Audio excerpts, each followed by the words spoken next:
questions, y'all? It's simple, isn't it? Very simple. So, what types of life groups will we have? There's going to be two types. One is very common, the other one we got to develop. So, the first one is geographic. So, I'm going to be looking to group us together geographically, wherever we're close to one another. For instance, Mariposa, we want to definitely have a life group here. We have two families that live here. So it would be strange for us to go and not be somewhere else. So that life group will be looking to try to reach every person in this complex over a period of time, systematically. And so start off with the doors that are right down the hall from you. That's where you want to start. But I really want you to think strategically. So if it's in your neighborhood, I want you to drive around and know how many houses are down the block. And systematically, over time, you're getting to know every single person in that block. And looking for avenues to love on, to serve everybody on that block.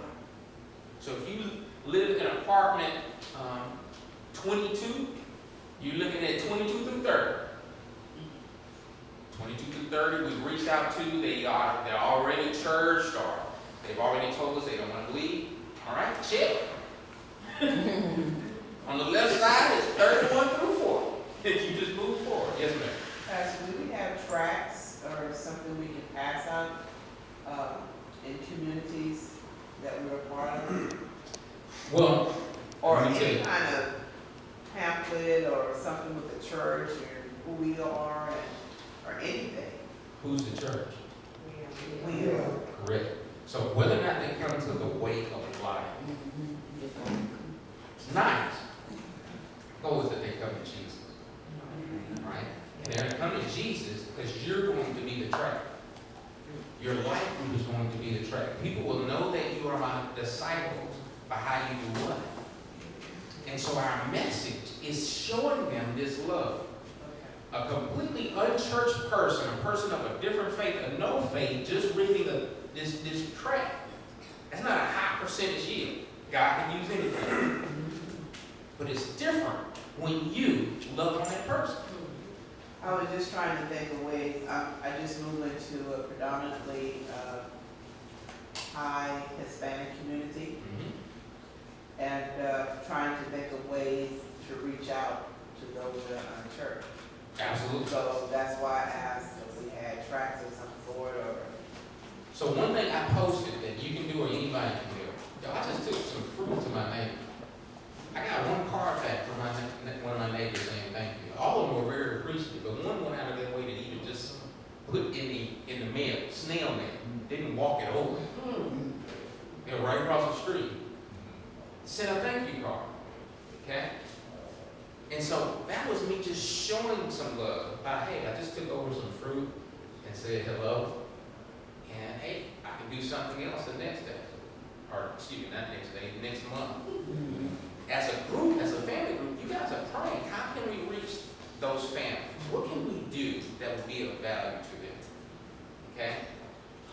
Some things churches do on a broad-based effort, you can do in a small base. So if it was time for school, a lot of churches do school supply drive. Okay, well, we're going to buy backpacks and fill them up for the 6 neighbors across the street and their kids. And just thinking about you, if you can't use it, maybe somebody in your family can. Y'all, that has a big impact. Just because you did something. Okay? And in that, you can write a card. Hey, just being neighborly. So on my little bags, I wrote on there, loving my neighbors. All right? Y'all know where that comes from. They may not know where it comes from. But it's that effort of love. Because ultimately, I want you to be the track. That's one of the reasons I showed the 3 circles, man, because you can use a napkin and make it attractive. But it is relationship. Yes, sir.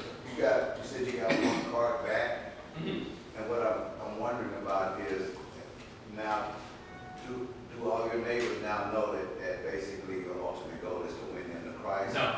Okay, good. So, have you noticed since you sent the fruit outside of the one card that people may be kind of staying a little bit away from you, wondering if you might be To the contrary, they speak to it Okay. when they see it, and I speak to them. One neighbor who wasn't home when I initially did that came over a few weeks later because they spoke to the one neighbor they do speak to and they talked about it. And so when they saw me, hey, I just saw you and just wanted to come over and say hello. And I had been there almost a month. But it was because I had reached out earlier that put an inroad for me knowing this neighbor that I missed. And so, yeah. Because it wasn't like I came. Now, it's different. If you show up on the door with a Bible, it's different. And y'all follow what I'm saying? It's different. And then when we did go around, guess what I took with me? I took Kira. Kira was with me. So it wouldn't be selling these brown paper bags. What are you doing? Okay. So, yes. My daughter is very mission oriented. Even after when she was still a teenager, but when you witness people, just soft introduction. She made cookies for her neighbors, put them on a little bit, like not a whole bunch, but a little bit, like saran wrap, went around and just gave it to them. Just want to show love, or just nothing in, but she reached so many people. It's all about being living through the watching world of a loving God. And that's a model for all the church all that. Absolutely. Do you know what organization knows Mr. Clemons? Thank you, Mr. Clemons. My daughter's school. Now, some of y'all seen where I posted where I went and volunteered. Just that inroad of intentionally trying to serve. They know me. Now, the principal is a Christian, so she know I'm looking at. I'm here to plant a church. I shared all that with her. So she was the one when they had to meet me at the pole, which is a prayer event some schools do. Contacted me before she sent out the general newsletter. Hey, we're having to meet me at the pole. Would you like to go? I said, you know we would. Right? And then when Cassandra and I think she got some of the kids to help put some of those gift bags, those goodie bags together, dropping that off. More inroads. So that is a target place. And so it may not be your neighbors. If there's a school across the street, you're likely may target that school. But you're building relationships, and it happens over time. Some happen real quick, some take time. But it's your love. So what is geographic of our life? Here's the goal. The goal is for those to multiply. Right? So you're looking to have more than one life group grow. The second one that is a little unusual, that is almost experimental, we're going to figure it out, is we're going to have virtual life groups. So we have people that live in different places, and the reason being that we're going to facilitate virtual groups is we're trying to reach the whole world, believe it or not. We're starting in Pennsylvania, and we're starting with where we are. Our goal is the world. And guess what? The world's on the internet. And so that's why we've started recording videos and recording training, and we're going to facilitate that even more and invest in that. And so there are going to be people that start to connect with one another virtually, if it's through Skype or conference calls and that sort of thing. And then we're going to figure out how do they serve virtually. All right? Maybe praying for people that send an email. We'll figure it out. But this is going to be a type. The goal for that is for it to materialize, for it to not just stay virtual, okay, but for it to be local somewhere. Does that make sense? Okay. I was telling Henry gives me an opportunity to brag on him when I meet with some of the other church planners. I said, man, I have some people that's just really committed. They drive some long distances. I have one that comes from San Antonio. I know here in San Antonio. And it's been here every Sunday. Awesome, isn't it? All right.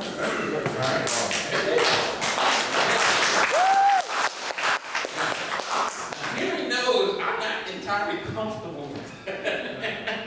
I appreciate it, I love him to death. But eventually, I want Henry to have a life group, to be a life group in San Antonio. Because it's a movement. Now, guarantee you, he has some neighbors that need to know Jesus. And so I want to be able to equip him to be able to start a life group and to disciple in San Antonio. Does that make sense? Okay. My goal is ultimately, as we get life groups in the vicinity of one another, then we're praying for a pastor. And that becomes a church. Does that make sense? And so then we're planting churches. Because it's about going. A lot of churches, I want to bring them all in and build these big old buildings and, we use them twice a week. God may do that. I'm looking for us to go. Does that make sense? Here's the leadership in a life group. It's time for me to close that. There at least has to be 4 functions within. It doesn't mean that a person can't be a combination of a couple of things. So you need a host. You need somebody that has a place for you to meet. And then we want there to be 3 types of leaders. There's an upper leader. That's the person that's focused on leading the study, the prayer, make sure we're on track and coming to know the way of Christ. Does that make sense? Then you have an inward leader. That's the person that's aimed at keeping us together, that fellowship, that care. They coordinate the meals, the potluck, and so on and so forth. However you do child care. If you're rotating and watching the children, pull money and hire a babysitter, however you do that, that person is also the one where we haven't seen Chris in a couple of weeks. So I'm going to call him and see what's going on with him. Anybody know? That's that inward leader. And then the outward leader is the one that's making sure we stay on task on reaching that baby. So I've been praying about Chris across the street, and he might come to the next event, or I'm letting him know we're having a barbecue next week. This might be a great time to come over.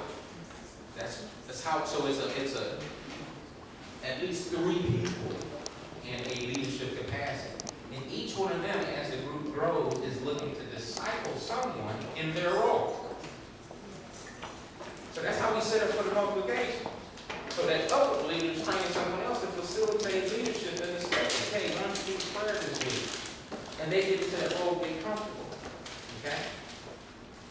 Now, out of all those leaders, there's going to be a little bit more requirement on that upward leader, and we'll talk about that later.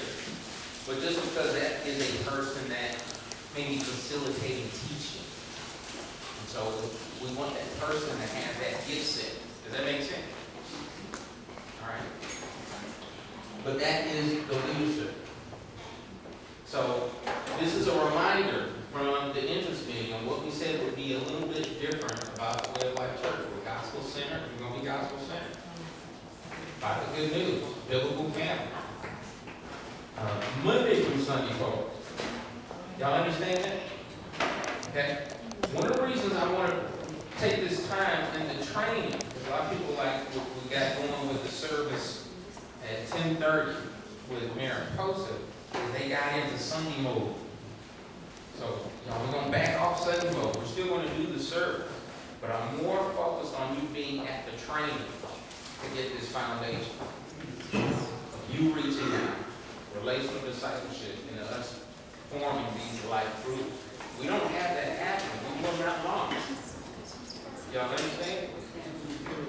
Because that is what characterizes the church. That is how we're going to fulfill God's mission. We just want to do Sunday morning. Y'all, we can start next week. We have more than enough, plenty of church plans. Don't have the number of people we have in this room right now. And so if we just want to do Sunday morning, we can do it. We can move on to the church. But our growth will be transfer growth. Okay? So these are areas of training that's coming down the pipeline. I'm training ideas there. Yes. So in your training, you know whether you want to be inward, outward, or upward, what do you do to determine that? Great question. You said right on time. Let's say if you think you want to be more interested in one of those areas, you do that. Do we have a sign-up sheet? Matiko and Marcus are giving leadership to the life group. team. And so they have a sign-up sheet. So the sign-up sheet is not just interest in being in a library, because everybody's gonna be interested in being a library.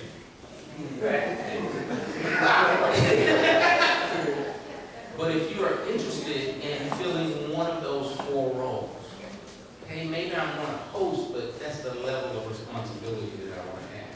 Or I'm interested in being an upward leader, or an inward leader, or an outward leader.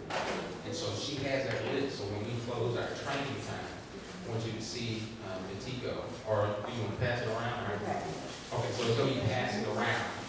You just write in your information. So initially we're going to group up geographically. We've already done some of that already. Some of you have already been meeting and connecting. And that was based on where you live. That was intentional. And we want to facilitate that. Now if you have just this really, really close relationship with someone that's not in your area, I just have to be with them. I'm not gonna fight that, you know. All right, we're family, but I want you to think of all of us as family. All right. Any questions y'all about that? You good? All right, David. I want to thank you guys for your financial support. Y'all doing awesome. You really are. I mean, it's miraculous. and it's just awesome. And it's the other blessing is not just our income, but how small our expenses are. Right now we're blessed. Thanks to this movement here at Mariposa Park.